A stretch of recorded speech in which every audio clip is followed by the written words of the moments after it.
Bugün mövsümün ən dadlı meyvəsi olan nardan nar şirə hazırladım. Bəzi yerlərdə nar şərab deyirlər, amma nə əlaqə? Məncə tərtəmiz bu nar şirəsidir.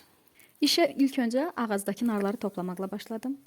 Narın xüsusi kəsilmə forması var ki, əgər doğru kəsilərsə onu təmizləmək çox asan olur. Bax, videodan da gördüyünüz kimi ilk öncə narın üst hissəsini kəsirsiniz. Sonra isə pərdə olan hissələrinə kəsiyə atırsınız və narı ayırırsınız. Ortadakı pərdəsini qopartdıqdan sonra üzü üstə çevirib arxasına taxta bir qaşıqla döyəcləyərək narını təmizləyə bilərsiniz. Mənim bu dəqiqə əlimdə yox idi qaşıq deyə bıçaqla etdim.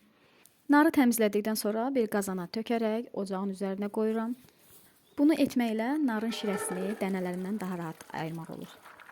Nar dənələri yumuşaldıqdan sonra onu belə bir sürgəcin içərisinə alaraq suyunu çıxartmağa çalışır. İstər qaşıqla, istərsə də əllə ovuşduraraq suyunu daha rahat çıxardırsınız və sonra həmin suyu təkrar ocağın üzərinə alıb qaynamağa qoyuruq.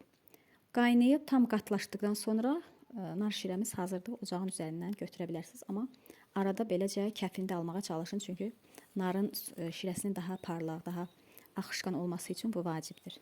Bu şirəni istənilən yeməklərdə istifadə edə bilərsiniz. Həm balıq, həm ət, həm də salatlara olduqca gözəl bir dadı verir.